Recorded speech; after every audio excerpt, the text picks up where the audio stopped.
nós estamos... Não, ainda é boa tarde. Nós estamos, então, nessa experiência da Mesa Redonda e um tema comum, tanto para mim, quanto para o Dr. Rodrigo, da Canteria, e para a doutora Berenice, com algumas reflexões em torno dos dados que foram recentemente divulgados pelo IBGE, especialmente a Pesquisa Nacional por Amostragem de Homicídio, e fazemos reflexões de natureza jurídica a partir desses dados.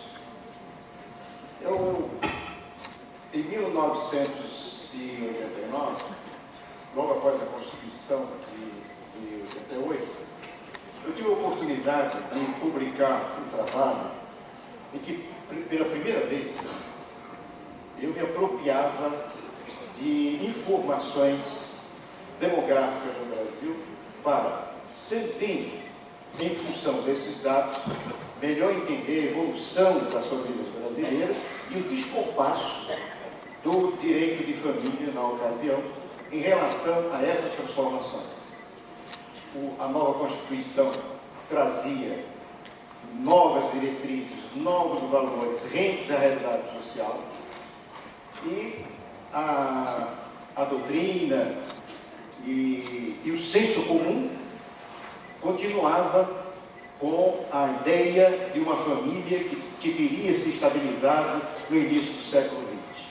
E são esses dados de 1986 que eu gostaria de confrontá-los 30 anos depois, porque eu trabalhei esse dado de 1986, os dados do PNAD, nesse trabalho que eu publiquei, que alguns dos senhores conhecem, que é a repersonalização das relações familiares, de 1989. E agora tive a curiosidade de confrontar esses dados. Começo então com a primeira tabela.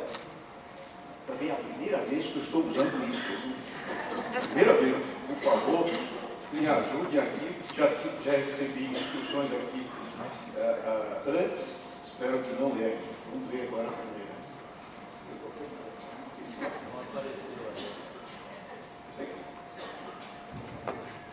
Não, primeiro.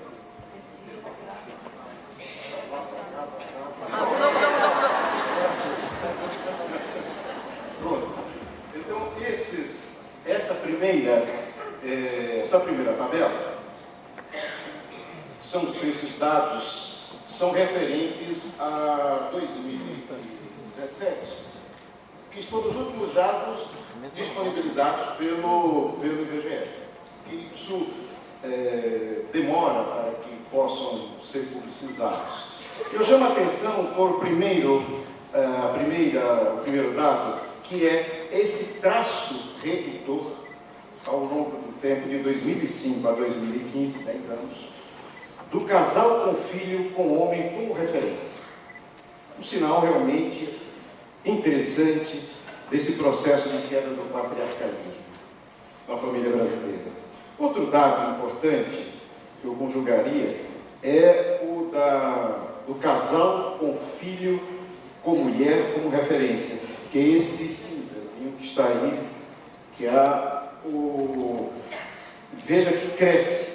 Começa com 4,8% das famílias em 2005 e chega em 2015 com 15,7%.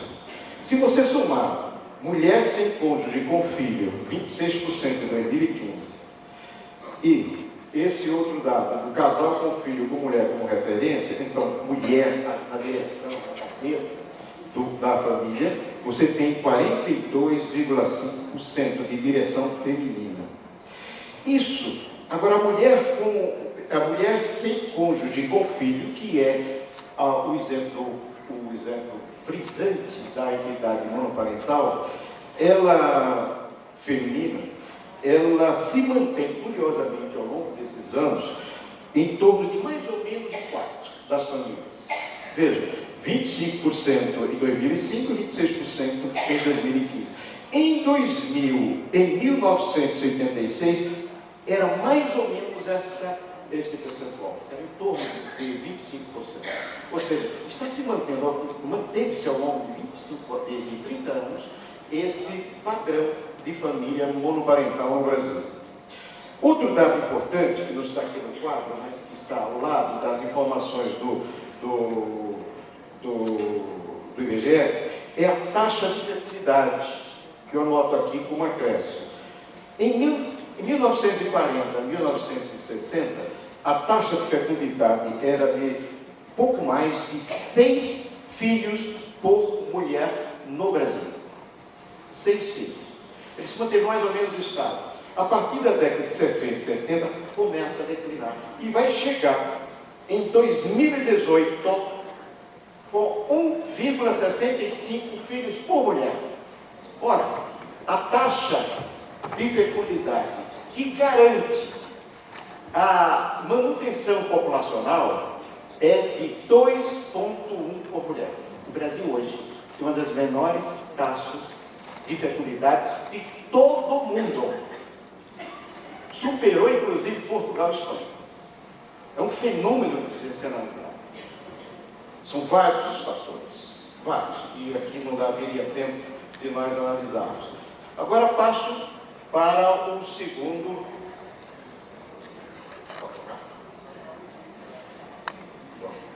Passo agora para o segundo quadro.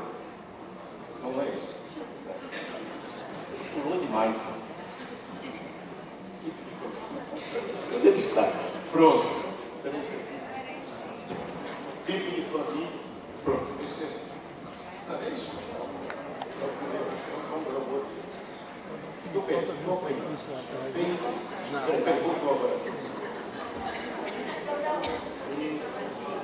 pronto, famílias com filhos, chegou.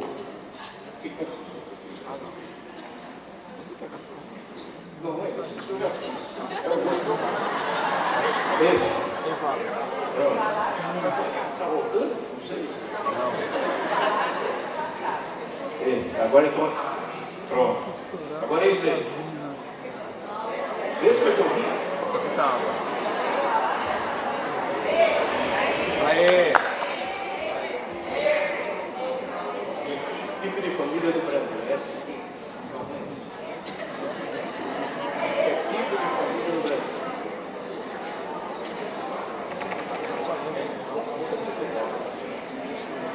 Tipo de família. Agora é pronto. É isso aí. Vejamos. Primeira e última vez que eu uso esse negócio. Os tipos de família no Brasil. Vejam só. O casal com filhos, em 2005, uma média mais ou menos de 50% das famílias brasileiras. Em 2015, 10 anos depois, cai para 42,3%. Famílias com filhos. O casal com filhos. E aí é que aparece a tal da geração canguru. Essa geração canguru são os filhos em torno de 25 a 34 anos que continuam morando com os pais. Aí se diz, não, então é aquela geração neném. Não é a geração nem trabalho nem estuda, não.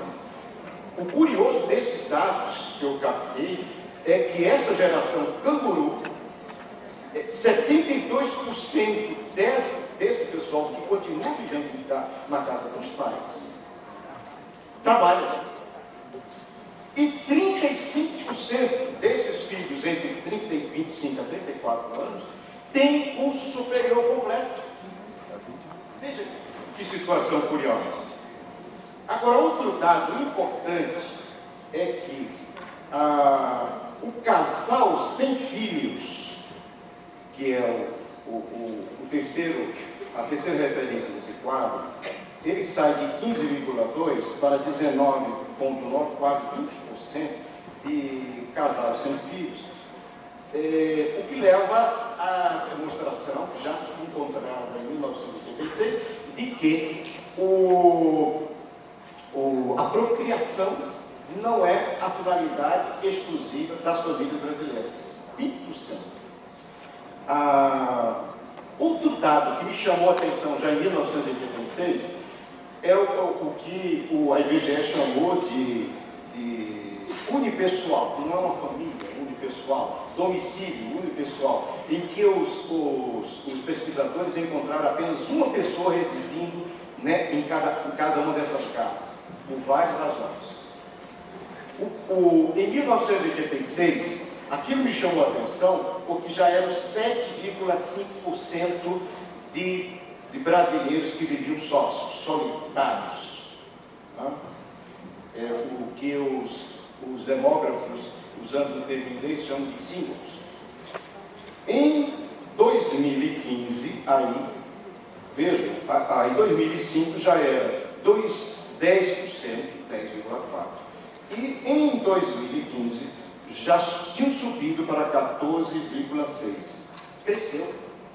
E cresceu de modo impressionante o número de pessoas que vivem sós no Brasil, solitários. É um dado muito preocupante. E o dado preocupante desse percentual é que mais de 44% dos solitários têm mais de 60 anos de idade. Das pessoas que vivem sós. São idosos solitários. E outros tipos de parentesco, que não se enquadrariam nas três referidas na Constituição, o casamento, a união estável e a família monoparental, vocês têm aí um percentual que se mantém mais ou menos estável. Também encontrei esse dado em 1986, que são famílias constituídas pais com filhos, avós com netos, tios e sobrinhos, irmãos, um cuidando de outro. Em 1986 já me chamava a atenção que mais de 1 milhão de famílias eram chefiadas por irmãos, em relação a 8 irmãos, sendo que o que aparecia como cabeça da família tinha menos de 18 anos. Menos de 18 anos.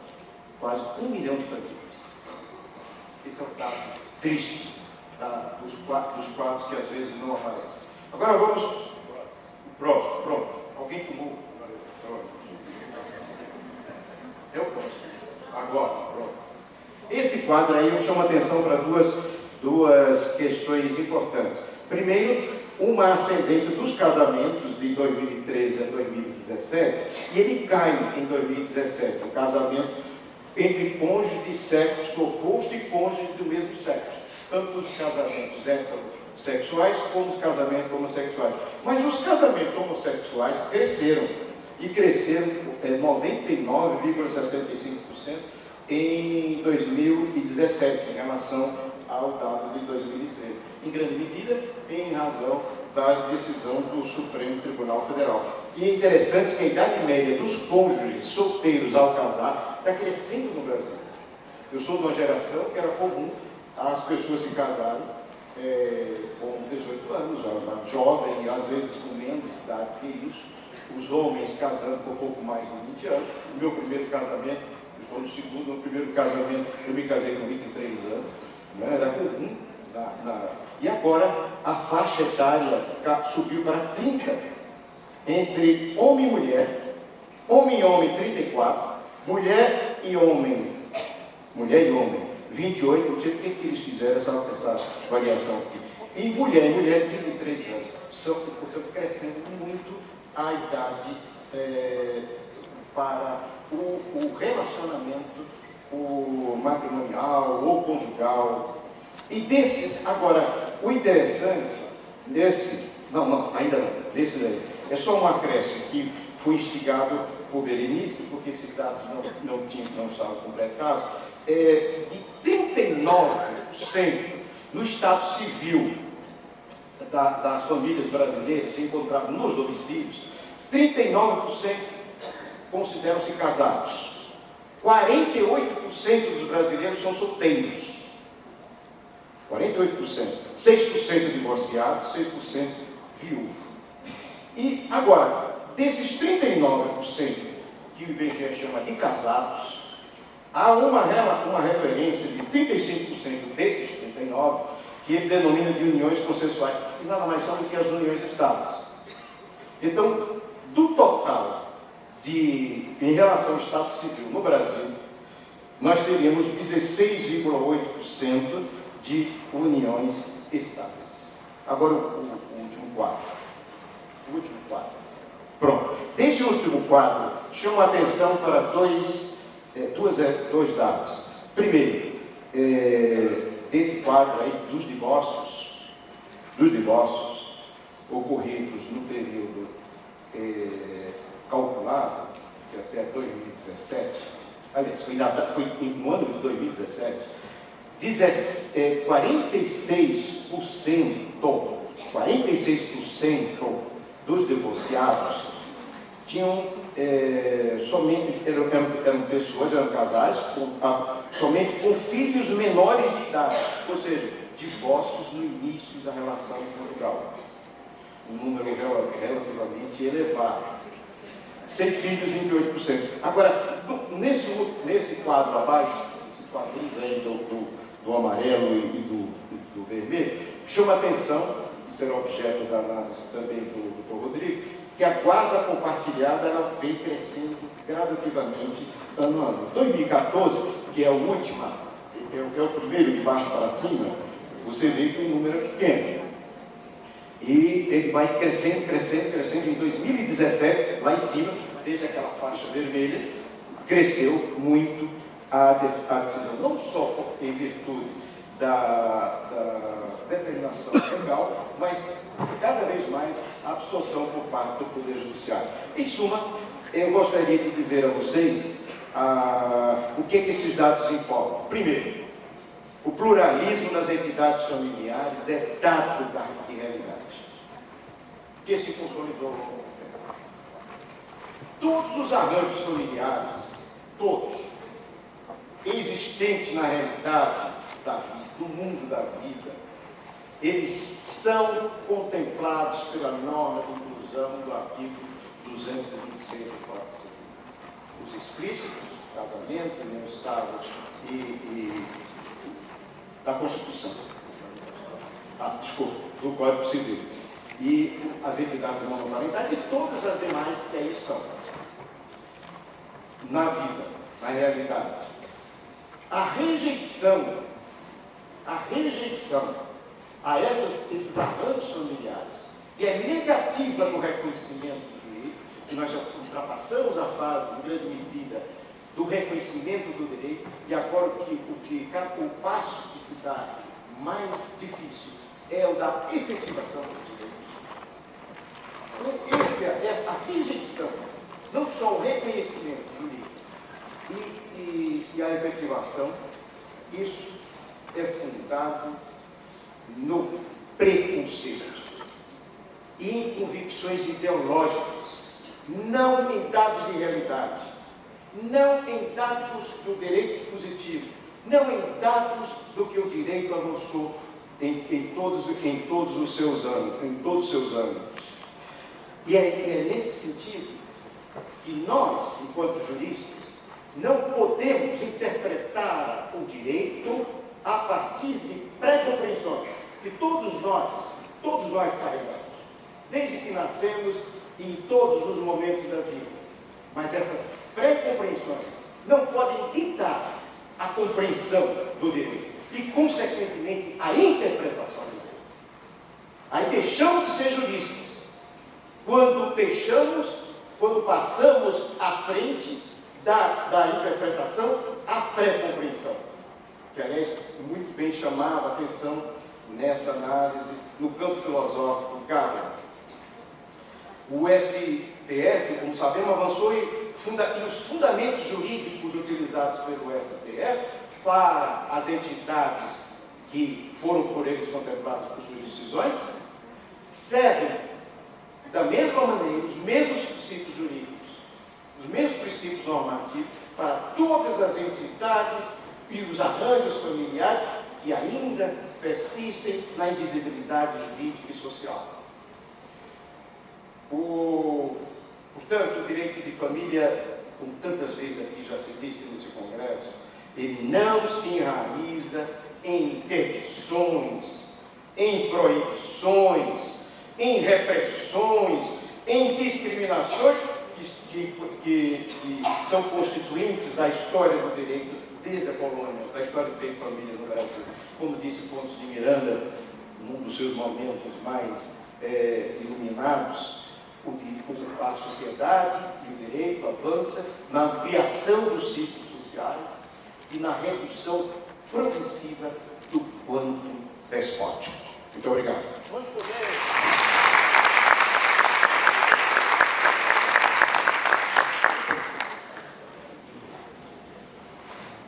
Boa tarde a todos. Esse painel, a ideia dele surgiu, né, a partir do Paulo Lobo, que a gente fazer uma leitura, como ele bem concluiu, dos dados estatísticos, a partir desses dados estatísticos, porque como nós falamos de interdisciplinaridade, não só com a psicanálise, a arte, a antropologia, a sociologia, mas também com a demografia. Então a demografia vem nos ajudar a fazer uma leitura disso e para onde caminha a família brasileira, ou para onde caminha a humanidade, né? Na verdade, querendo ou não, gostando ou não, é assim que ela vai caminhando. E o que nós podemos fazer aqui é ajudar a acabar, como bem disse o Paulo, acabar com o preconceito. E também isso reforça que a principal fonte do direito, que não é a lei, são os costumes. E os costumes vão dizendo, a demografia vai apontando para isso. Eu peguei dentro, o Paulo fez uma visão geral para onde caminha a família, e vou pegar em dois recortes que não são muitos dados estatísticos, não temos muitos dados, mas vou começar, são três recortes que eu vou fazer dentro dessa estatística geral. A guarda compartilhada, as famílias ectogenéticas e os idosos. Então, a guarda compartilhada, estou vendo um recorte. Nós temos um marco histórico importante, que é 1997, que é a data da fundação do DDFAM, portanto, há 22 anos atrás, que não existia ainda guarda compartilhada, né? E aí nós temos alguns dados, os dados não são muitos, mas dá para ter uma ideia, e isso tem até uma lógica, né?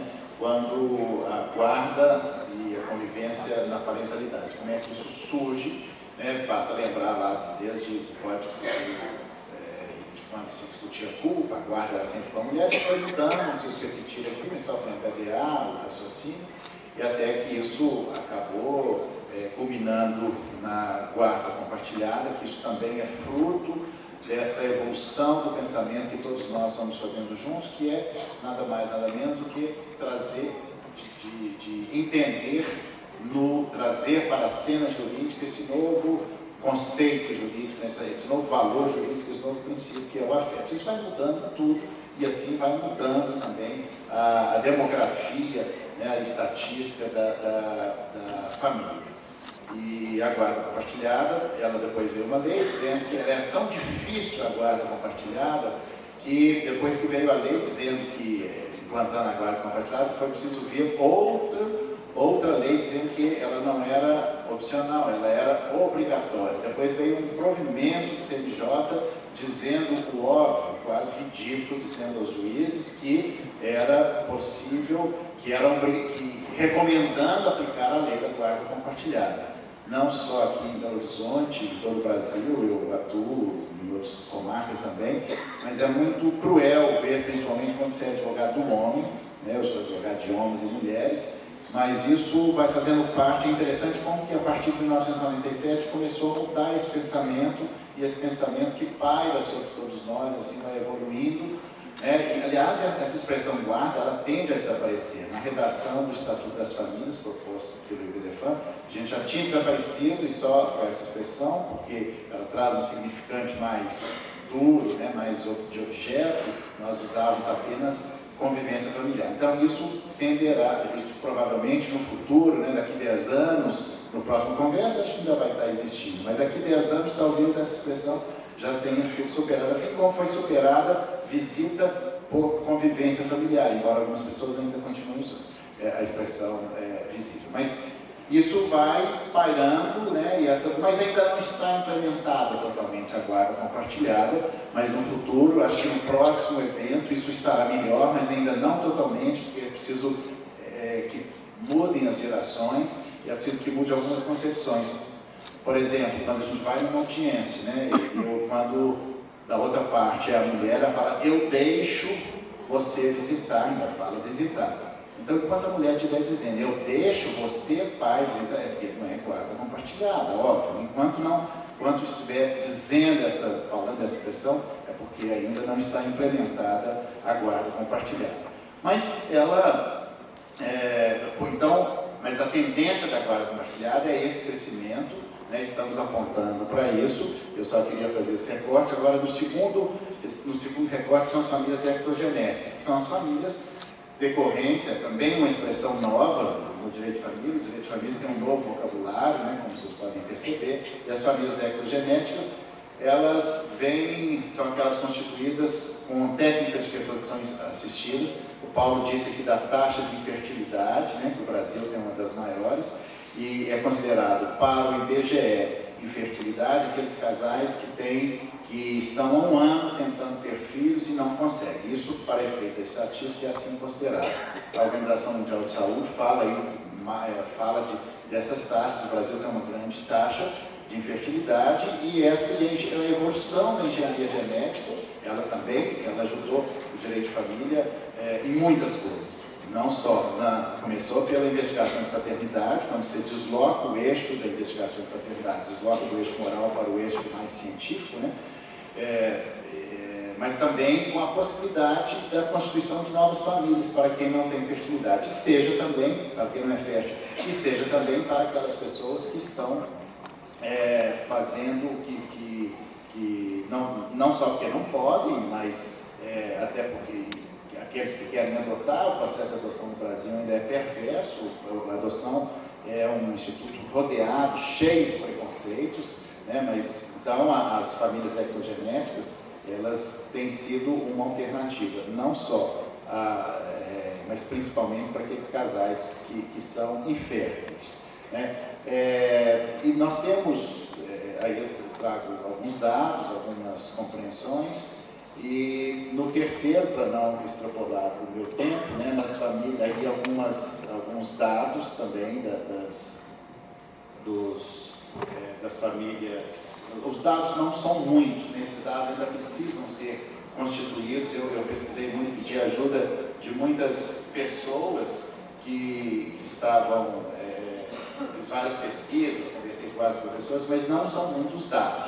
Os dados mais simples, mais fáceis de serem vistos, são os dados em relação aos idosos, né? Como já foi falado aqui duas vezes hoje, não preciso repetir, o crescimento do número de idosos, e é uma tendência.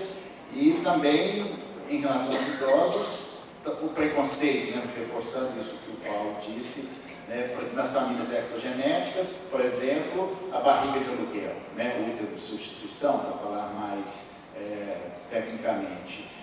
Hoje, não há uma regulamentação, apenas uma resolução do Conselho Federal de Medicina que estabelece apenas para um determinado grau de parentesco, né?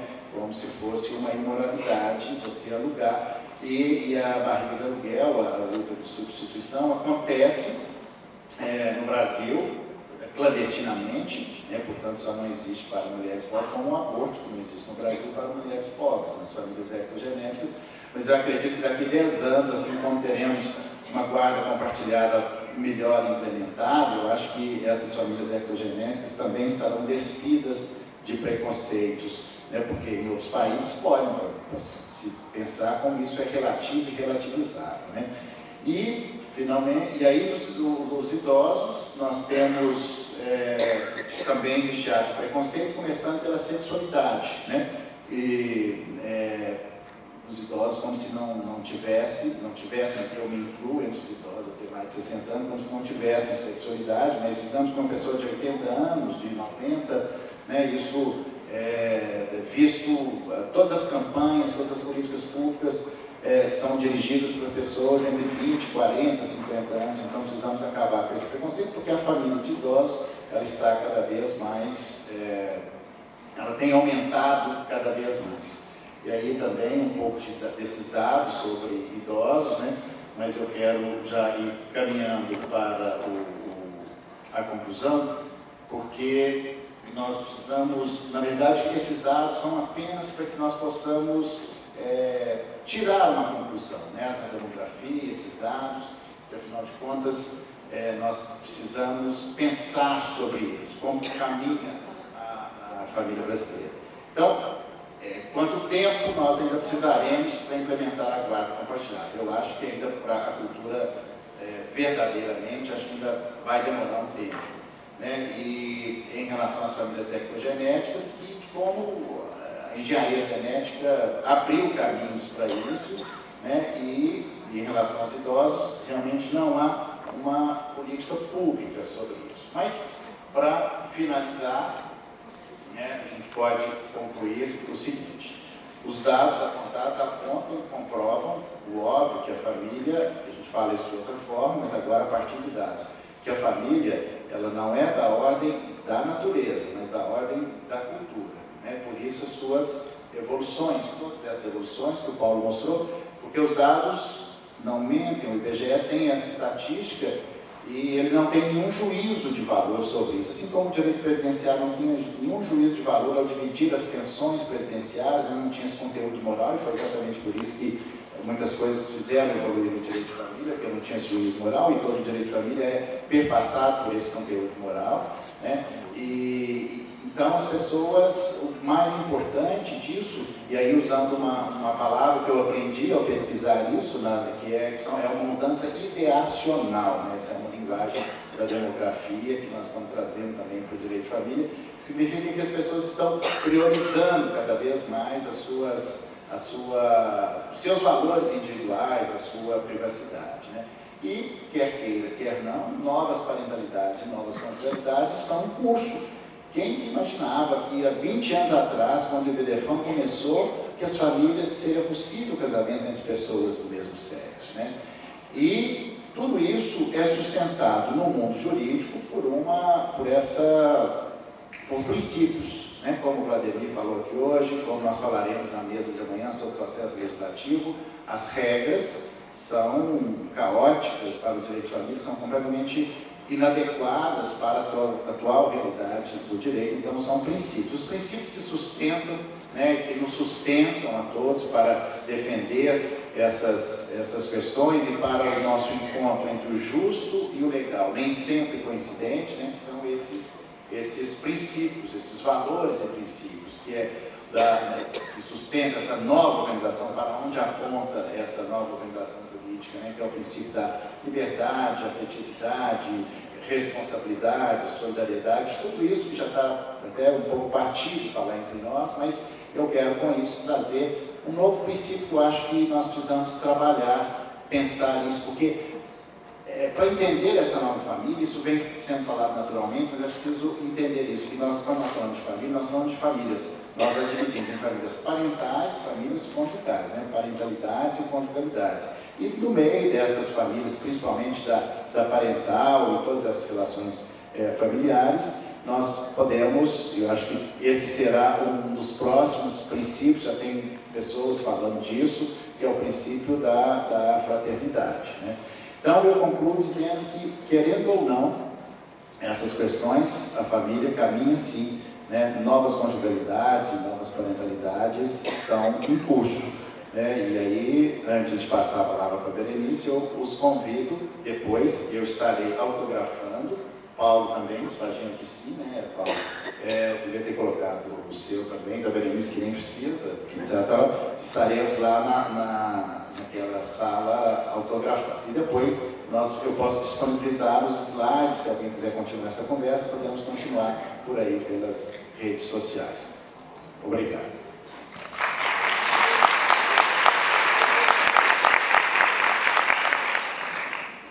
Gente, é muito difícil falar depois do Paulo, depois do Rodrigo, principalmente quando é para discordar deles.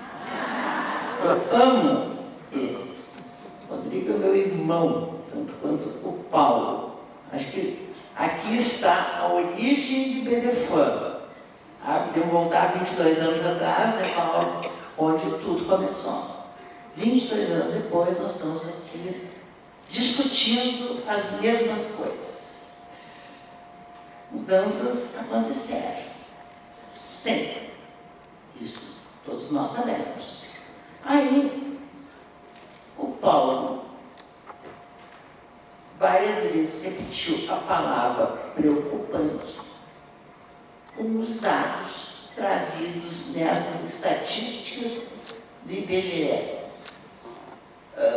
Eu, com essas tecnologias que acontecem hoje em dia, porque aqueles censos agora são feitos eletronicamente, enfim, não vejo por que leva tanto tempo para dizer o resultado.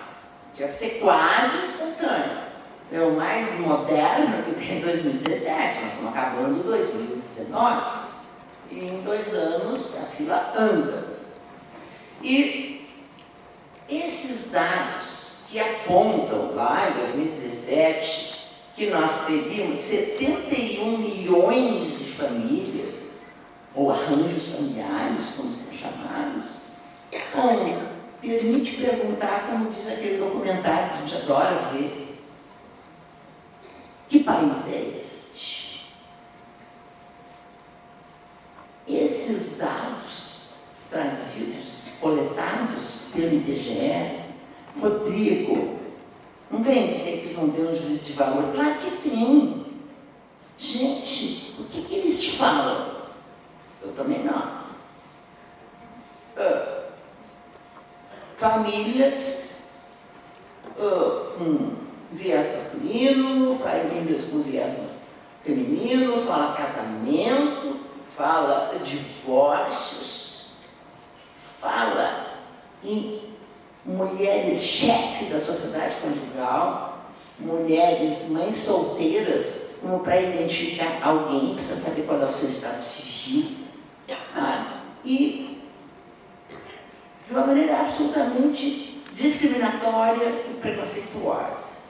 Vejam que chama de essas famílias com filhos, famílias sem filhos, só que, com relação ao estado civil, não há referência, só fala solteiro, casado, divorciado, viúvo, não fala no união estável, usa essa expressão meio boba, assim, uniões consensuais. Como se em contrapartida as pessoas casadas não é uma união consensual? Já passou a época que as pessoas casavam na delegacia, gente. Então, não chega nem a usar essa expressão de que nós temos. E mais, essas famílias não são quantificadas, e a referência que tem as famílias homoafetivas só apura os casamentos homoafetivos e as uniões estáveis homoafetivas. E as pessoas homossexuais, lésbicas, transgêneros, intersexuais, existe algum tipo de levantamento nesses questionamentos que são feitos? Afinal de contas, isso não é uma fotografia. Se fosse, não precisaria uma pessoa na casa de todo mundo, né? Com todos os receios que hoje em dia as pessoas têm diante das suas casas, para fazer perguntas e questionamentos. Acho assim, dados absolutamente irreais, fora da nossa realidade. Ninguém questiona, por exemplo, o número de relacionamentos. Se naquela família são famílias constituídas ou família reconstituídas, que eu detesto essa palavra, nós vamos ter que achar outra, parece que re é em cima de sócios anteriores, sabe? Nada disso é questionado. E não sei se serve para a adoção de alguma política pública, mas como em termos de políticas públicas voltadas às questões de família no Brasil, é melhor não ter uma ideologia atual do que ter. Eu prefiro ficar, olhem lá com o que temos, não vamos dar para nós conseguimos manter o que se chegou, o resto sabemos o que pode acontecer. E a parte que me tocou nessa mesa de debates era para abordar as questões de gênero trazidas por esses levantamentos do IBGE. Isso acabo pegando assim, o link, que eu acho que foi o dado que levou o Paulo, numa reunião prévia que nós tivemos de organização desse congresso, é o número surpreendente de redução das taxas, da taxa de natalidade, que esse dado que trouxe hoje, eu não sabia, que é uma das maiores do mundo. Que filhos cangurus ficam em casa durante muito tempo. Gente, qual é o motivo disso acontecer? São motivos de duas ordens. O primeiro deles, de ordem econômica, somado a algumas questões sociais que se alteram. Antes, as pessoas casavam jovens. O Paulo casou com 23 anos. Meu primeiro casamento foi com 27 anos. Na época eu já era considerada solteirona, porque eu não queria casar, eu queria ser juíza só. O casamento foi um acidente, sabe? Que era... as pessoas não tinham, e agora tem, a liberdade de não casar. Não, tinha que casar. Se a mulher não casava, porque ninguém quis, sobrou para a titia. Homem que não casava é gay, isso indiscutivelmente. Então, o número de pessoas que vivem só, e vejo que tinha que chamar uma pessoa que vive só uma família unipessoal. Eu acho que são a família, o quê? A pessoa com seus fantasmas, não sei, com outras vidas. Uma pessoa que vive só numa família, gente. A linha de argumentação de dizer que é uma família é por causa da história do bem de família, que também é um nome equivocado. O que bem de família é? O bem não é da família, o bem é da pessoa. É a pessoa que tem o direito a morar, a ter a sua casa protegida, de impenhorabilidade. Nós vamos ter que trocar esse nome. Então, criaram a história da família unipessoal para estender a ela o bem de família. Bobagem. Nós temos que trocar esse nome bobo, bem de família. Isso se chama direito de moradia. Bota lá o nome mais bonito, mas esse eu acho horrível. Ainda é esta sacralização exacerbada que nós vivemos com a ideia do casamento. Sabe? A sacralização da maternidade. Vocês viram na estatística que foi trazida aqui? O número de famílias ali, o colorido tudo amarelo, que o Paulo trouxe, de famílias onde os filhos ficam com a mulher. E o Rodrigo tem toda a razão. Não dá para pai buscar a guarda de filho. Filho pequeno, ele não vai ganhar. Pode fazer laudos, sabe, e chegar para dizer, não, ambos têm iguais condições. O juiz não vai trocar a guarda, não. Por que isso? Esta ideia de que o filho chega na barriga, o filho é meu, o pai, mesmo que queira ajudar. Eu até vou trazer o exemplo do Carralho, nosso querido amigo que voltou agora para perto de nós com muita alegria, que quando ele tinha os filhos pequenos, já ele foi, veja que agora eles já estão se formando, eu dizia assim, Carralho, tu tem que pegar os teus filhos e ficar com eles, sabe? Deixa a tua mulher sair no shopping, cabeleireiro, tomar chopp com as amigas e tal, fica deles. Mas o que eu vou fazer? Eles são pequeninos, te vira, sabe? Não precisa correr para casa do teu pai e da tua mãe, não, sabe? Dá um jeito. Aí um dia eu fui falar para ele, olha, eu disse isso pro Francisco, o Francisco sabe pegar os filhos e deixar assim, não, mas sou eu que não deixo ele sair mesmo, porque eu acho que ele não sabe. Ele não sabe por quê? Porque homens não podem brincar de boneca até hoje.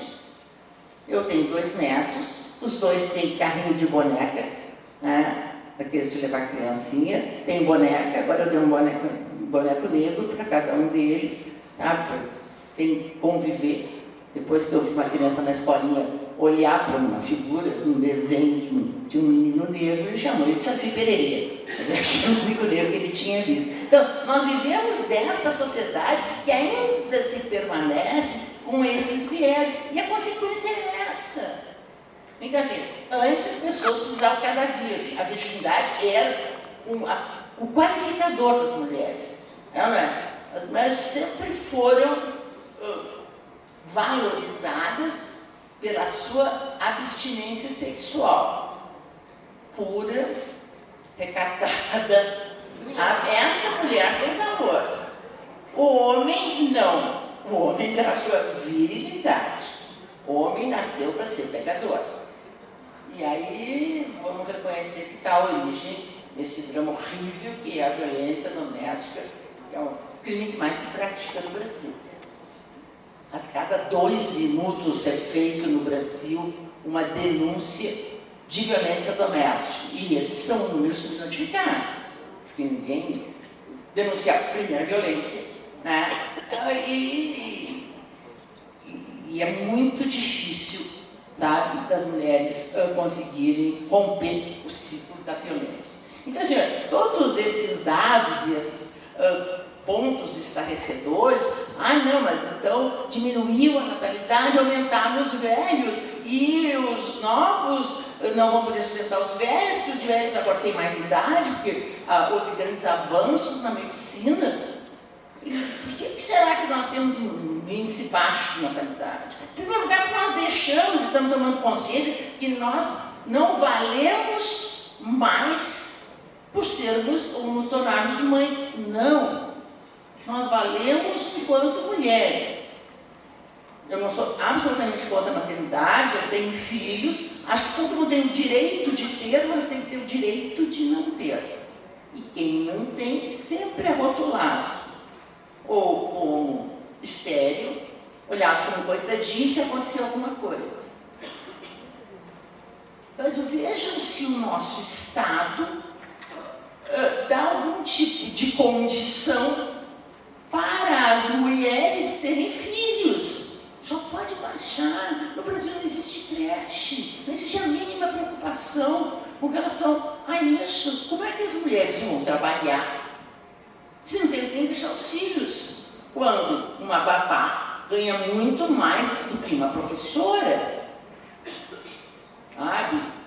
Não estou equiparando as professoras, mas alguém vai sair para trabalhar, vai ser secretário, alguma coisa. Não tem quem deixar os filhos. As escolas são caríssimas, públicas não têm. Então, o que essas mulheres que, vamos lá, o movimento de mulheres, o movimento feminista, o avanço na escolaridade, o controle da sua sexualidade, o fim do mito da virgindade como elemento qualificador das mulheres, as mulheres abriram o horizonte, começaram a ter uma maior escolaridade, via de consequência, entraram no mercado de trabalho, ao qual elas foram chamadas, e até não foi por vontade espontânea delas, e a família é uma estrutura que precisa ser administrada. Por que tem que ser administrada só pela mulher? Por que a mulher trabalha tanto, se é que trabalha tantas horas fora, tem que trabalhar tantas horas dentro de casa sem dividir isso com o homem que não se sente nessa obrigação? Dá para ter filho? Não dá. Dá para a mulher ser promovida e fazer um curso de exterior de 6 meses? Não dá. Porque o marido não vai ficar com os filhos. Agora o marido vai pensar em não ir? Jamais, porque a maior incentivadora vai ser a mulher. Vai, que é uma coisa que te gratifica. A ascensão profissional da mulher sempre deixou o marido em uma situação desconfortável. A mulher tem que ganhar menos do que o homem, a mulher tem que ser mais baixa do que o homem, não é? Tem que ser mais burra do que o homem, e este é o casal feliz. É um modelo que as pessoas sempre tiveram. Então, dentro dessa estrutura e dentro dessa realidade, aonde nós estamos vivendo um neofeminismo muito significativo, sabe? Porque ele está se tornando mais sensível às diferenças que ainda existem, aonde se começou a dizer assim, não é não. Não é não, nem assobio. A mulher não quer receber assobio. Aliás, não sei por que as pessoas param de assobiar, mas não com relação às mulheres. Não quer nada, não quer ser valorizada como são, e não são. Então, as mulheres têm um nível de escolaridade atualmente maior que os homens. Tem.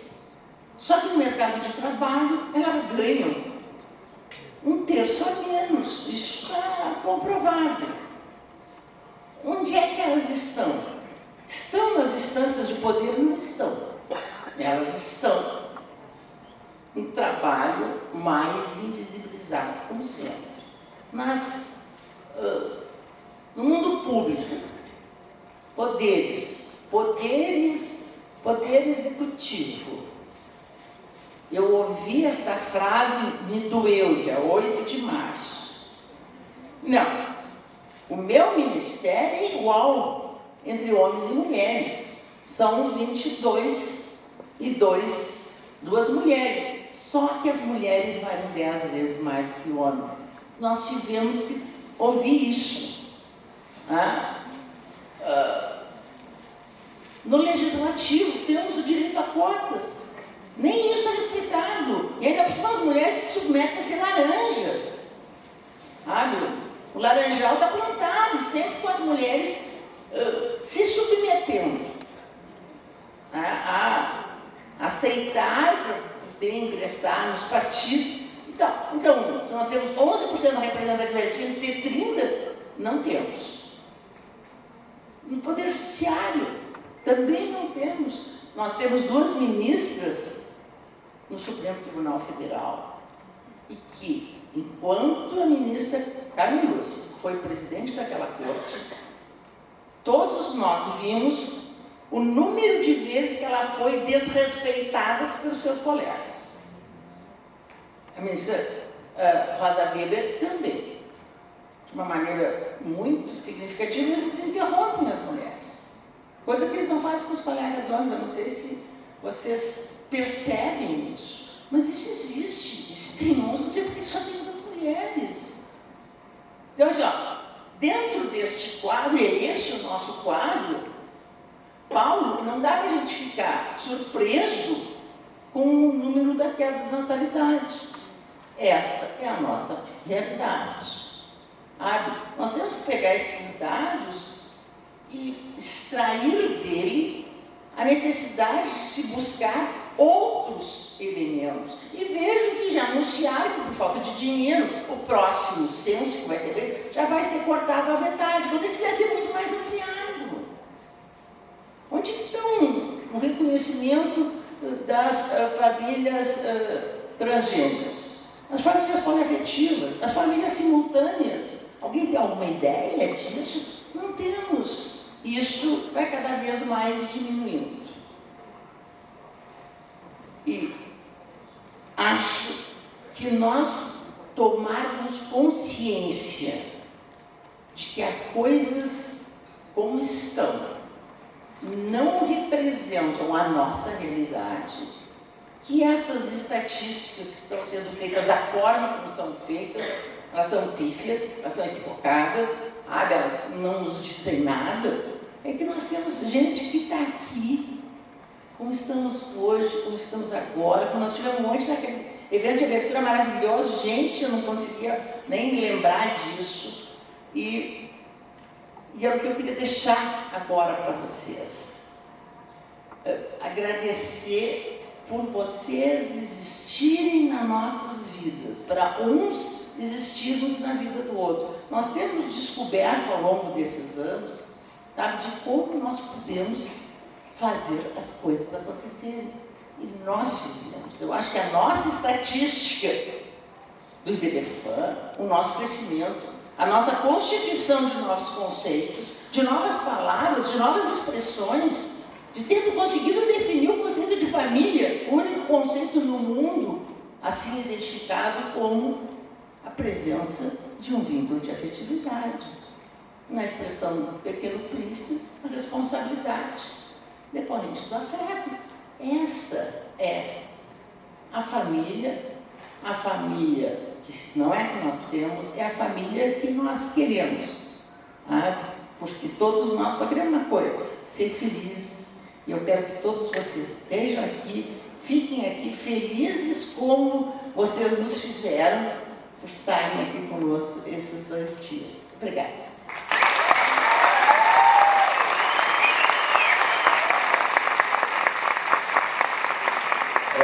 Antes de encerrar, eu só queria chamar aqui Paulo e Berenice. Vem cá que eu quero contar uma historinha para vocês, como é que o IBDFAN foi gestado com a união poliafetiva. Mas o IBDFAN... Ele é a mãe. Então, já que você... bom, eu sou a mãe, então fico comigo.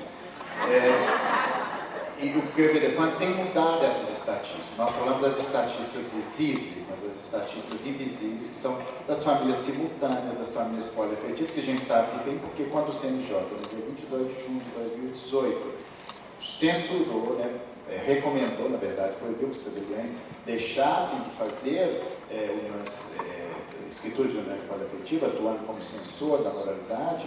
Por que é isso? Aí vamos invocar Freud. Uma lei só existe por causa de ter um desejo que se lhe contrapõe. Porque essas estatísticas estavam aumentando, as pessoas... Isso não pode. Bom, como o direito de família é sempre pela moral, foi isso. Mas, então, é uma estatística invisível. Essas estatísticas, essa demografia, nós estamos mudando esse quadro demográfico, mas ela ainda está invisível. Interessante isso que o Berenice falou, a partir dos dados visíveis que o Paulo nos trouxe. Mas, para encerrar, eu só queria contar para vocês como é que nasceu o IBDFAN, há mais de 22 anos atrás, porque a nossa gestação durou mais de 9 meses.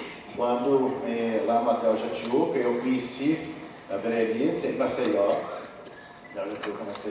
e eu já tinha visto falar da Berenice, eu não tinha ideia de quem era. Paulo Lobo também, e ali nós nos conhecemos. Eu que ele era um maluco que queria botar psicanálise dentro do direito. E o Paulo... magistrado, achei aquilo meio estranho.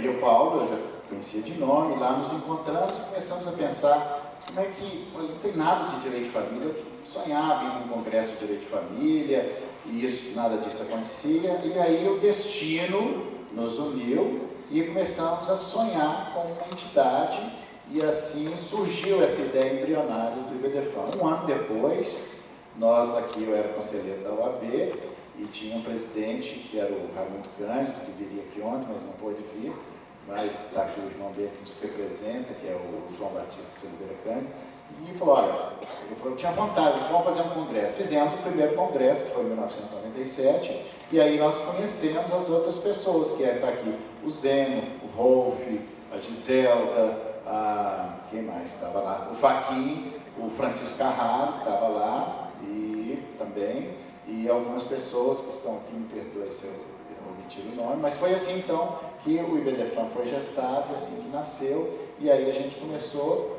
a pensar, revirar, pensar alguns conceitos, já disseram, nós somos delirantes, né, que a gente vai inventando algumas coisas e tal, e então foi assim, e aí o Paulo quer falar alguma coisa, você que participou? Tá bom, então, era isso, que eu só queria contar essa historinha para vocês. Estamos aqui 22 anos depois, já quase uma outra geração, né, já fazendo isso, e continuamos sonhando, vamos sonhando juntos. Já pensando no próximo congresso, gente.